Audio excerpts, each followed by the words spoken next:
जय उत्थान वैसे मुंडे में आपका हार्दिक स्वागत है। देख रहे हैं पहाड़ों की खबर, सुदूर क्षेत्र की खबर, आपका अपने चैनल वॉइस ऑफ माउंटेन्स।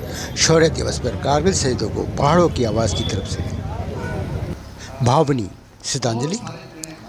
खबर पौड़ी से। पौड़ी में मनाया गया शौर्य दिवस, कारगिल शहीदों को दी गई श्रद्धांजलि और कैबिनेट मंत्री धन सिंह रावत एवं विधायक राजकुमार पौड़ी रहे मौजूद। मंडल मुख्यालय पौड़ी स्थित शहीद स्मारक में आज शौर्य दिवस मनाया गया। भारत पाकिस्तान के बीच हुए युद्ध में भारतीय वीर सैनिकों द्वारा देश के लिए दी गई शहादत को याद किया गया। इस अवसर पर 1999 के कारगिल युद्ध अपनी शहादत देने वाले शहीद सैनिकों को आज रूप से श्रद्धांजलि अर्पित की गई। वहीं स्कूली बच्चों द्वारा वीर सैनिकों के लिए देशभक्ति के गीत इस दौरान गाए गए। पौड़ी जनपद के कारगिल युद्ध में गढ़वाल राइफल बटालियन के 17 सैनिकों ने इस दौरान अपनी शहादत देश के लिए दी और वीर गति को प्राप्त हुए। उनको याद करते हुए उनकी तस्वीरों को पुष्पांजलि अर्पित की गई और सैनिकों के आश्रितों को सम्मान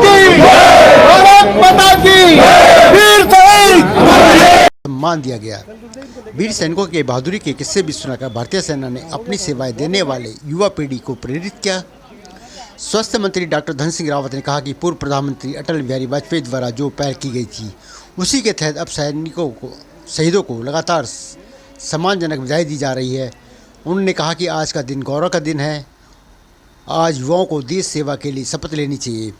वहीं कारगिल युद्ध का हिस्सा रहे पूर्व सैनिक बकुल रावत ने कहा, जिस तरह से लगातार सीमा पर आतंकी गतिविधियां बढ़ रही हैं उसको देखते हुए सरकार को सेना को फ्री हेड कर देना चाहिए। उन्होंने कहा कि जैसी सरकार सेवा को फ्री हेड करेगी, एक भी आतंकवादी भारत की सीमा में प्रवेश नहीं कर पाएगा। देखिए यहाँ से हमारे सहयोगी जगू मोहन डांगी की रिपोर्ट।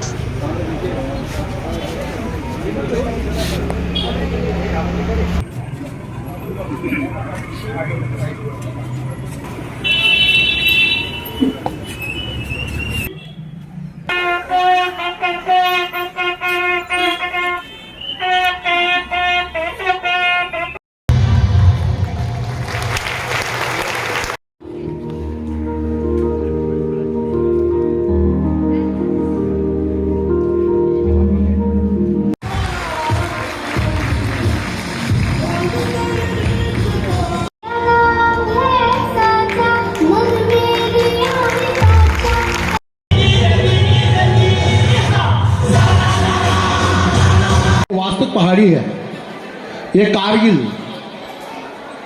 एक ऐसी जगह है। मैं तो वहाँ पर 2 साल करके आया हूँ और 2 साल वहाँ पर जब भी कारगिल जो बाजार है, जो बेस आर्मी का बेस है, वहाँ पर पहले क्लामेंटेशन किया जाता है और तब जाकर के इन पहाड़ियों पर चढ़ता है।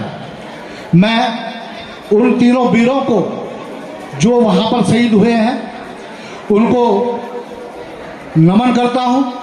उनके परिवार को जो यहाँ पर उपस्थित हैं उनको भी नमन करता हूँ कि उन वीरों ने यहाँ पर अपनी शहादत दी है। तो एक कठिन काम तो है ही, लेकिन वहाँ पे रहना भी बहुत कठिन है। वहाँ पे बहुत कठिनाई में रुका हुआ। तो सबसे पहले तो हम उन वीर शहीदों को नमन करना चाहते हैं कि जिन्होंने हमको बहुत बड़े युद्ध में विजय भी दिलाई। भाग्य भी है कि पौड़ी जिले का कि हमारे और आज के दिन हम सब लोगों ने उनके परिजनों को भी यहाँ पे जो है स्वागत किया है। मैं स्वर्गीय अटल बिहारी वाजपेयी जी का बहुत बहुत धन्यवाद देना चाहता हूँ। संगीत देता हूँ, सामाजिक बुराई को समाप्त करने हेतु और ज्ञानवर्धक कार्यक्रम देता हूँ। आज मुझे 40 साल हो गए अपनी पार्टी को जगह जगह ले जाकर दूर दराज ग्रामीण अंचलों में, लेकिन अपनी क्षमता से मैंने एक गीत कारगिल पे भी लिखा है। उपस्थित हैं, साथ ही हमारे स्कूल के बच्चे, पूर्व सैनिकों का एक पूरा समूह है और शहीदों के परिवार के जितने सदस्यगण यहाँ पे मौजूद हैं और मीडिया के कर्मी हैं।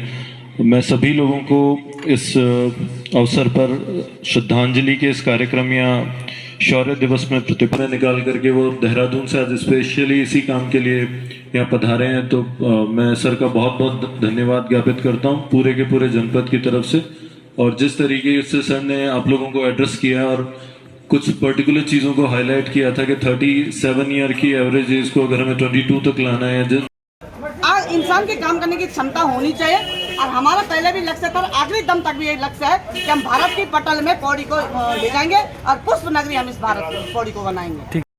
सैनिक कल्याण के पूरे पौड़ी जिले का यहाँ पे संगठन है, उनको बधाई देना चाहता हूँ कि हर साल की भांति इस बार भी उन्होंने बहुत भव्य यहाँ पे कार्यक्रम किया है हमारे जिला प्रशासन के साथ। और आप सबको पता है कि कारगिल विजय जब हासिल की गई थी तो उस समय तत्कालीन प्रधानमंत्री माननीय अटल बिहारी वाजपेयी जी ने ये तय किया था कि इसको शौर्य दिवस के रूप में मनाया जाएगा। और इस दिवस इसमें ज़्यादातर बच्चों का आपने देखा होगा स्कूल स्तर पर बच्चों का पार्टिसिपेशन होता है, जिससे उनके अंदर भी देश भावना की देशभक्ति की भावना जाती है। वो इस तरह से उनका प्रतिभाग होता है और बड़े जोश खरोश से बच्चे करके कार्यक्रम में प्रतिभाग होता है। इस लड़ाई में आपकी भी अहम भूमिका थी, आपने भी लड़ाई क्या? हाँ, जो मैंने जैसे पहले बताया था अपने उद्बोधन के दौरान कि कारगिल का युद्ध एक कठिन परिस्थितियों में लड़ा गया युद्ध था। उस टाइम पे एक तो कम तैयारी में हम लोगों को मूवमेंट करना पड़ा था और उसमें काफ़ी मूवमेंट जो हो रहा था तो जो हमारे जो इक्विपमेंट या शस्त्र हम बोले उसके हिसाब से कहीं पर अगर कम पड़ रहा था तो एक क्षेत्र से दूसरे क्षेत्र में उसको ले जाया जा रहा था और कठिन परिस्थितियाँ थी भौगोलिक तौर पर। बावजूद उसके हमारी सेनाओं ने इस युद्ध को 2 महीने के अंदर अंदर समाप्त किया तो पूरे तौर पर घुसपैठी की कदम कर कारगिल को पुनः विजय प्राप्त किया। यहाँ पर हमारे कैबिनेट मंत्री मुख्य अतिथि के रूप में कारगिल दिवस के शुभ अवसर पर यहाँ पर उपस्थित थे और आज सभी लोगों के द्वारा यहाँ पर अच्छे रंगारंग कार्यक्रमों के द्वारा इस कार्यक्रम को मनाया जा रहा है। सबसे पहले पुष्पांजलि का कार्यक्रम ऊपर हमारे शहीद स्मारक पर हुआ और ये कार्यक्रम सैनिक कल्याण पुनर्वास संगठन के द्वारा ये कार्यक्रम आयोजित किया गया है। हर साल यहाँ पर इस तरह का कार्यक्रम किया जाता है और ये एक प्रेरणा का स्रोत है। इससे प्रेरणा लेनी चाहिए कि वास्तव में जो सैनिक बॉर्डर पे अपना तन मन न्यौछावर करके हम लोगों की रक्षा करते हैं तो हमारा कर्तव्य बनता है कि हम उनके लिए कुछ करें। तो इसी रूप में हम कुछ न कर सकते हैं, केवल श्रद्धांजलि तो अर्पित कर सकते हैं। सभी लोगों ने यहाँ पर श्रद्धांजलि अर्पित की है। मैं इस अवसर पर उन शहीदों को नमन करते हुए अपने समस्त क्षेत्रवासियों को कारगिल दिवस की, विजय दिवस की, शौर्य दिवस की बहुत बहुत बधाई अर्पित करता हूँ। ये कारगिल दिवस जब आता है तो हमारे रोंगटे खड़े हो जाते हैं। हमें वो मंजर याद आता है जो उस समय हालात हमने झेले हैं, देखे हैं और उस समय जो पाकिस्तान की हालत देखी है, उनकी गर्दनें काट के जो लाए हैं वो भी आज हमें याद आता है। जब उनकी गर्दनें हम बिल्कुल ऐसे लाए जैसे कि यहाँ कभी आपने बकरा काटते हुए देखा होगा, एक ही झटके पे अब बिल्कुल ऐसे लेके आते थे जैसे कि बकरे का सर होगा तो लगा लीजिए। और उसके बाद जब हम ऊपर पहाड़ी में चढ़ाई करी, हमने पहाड़ी में फतह की, तो उस समय ये लगा लीजिए पाकिस्तान के जितने भी दुश्मन थे वो सब उल्टे पांव लौटने लग गए थे। आने वाली पीढ़ी को क्या संदेश देना चाहते हैं? आने वालों की पीढ़ी को ये कहेंगे कि भाई आप भी अग्निवीर का जो है उसमें भाग लीजिए हैं और 75% है तो आपका भाग्य साथ देगा तो आप भी उसमें भारतीय देश की सेना में शामिल हुई है और इससे ज़्यादा कुछ नहीं कह सकते।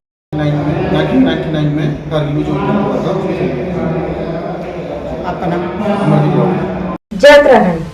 पहाड़ से जुड़ी खबरों को वॉइस ऑफ माउंटेन्स आपके लिए लगातार ला रहा है।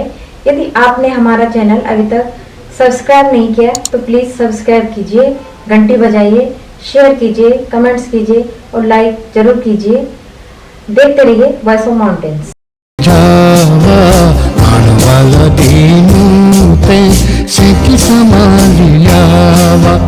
ए जावा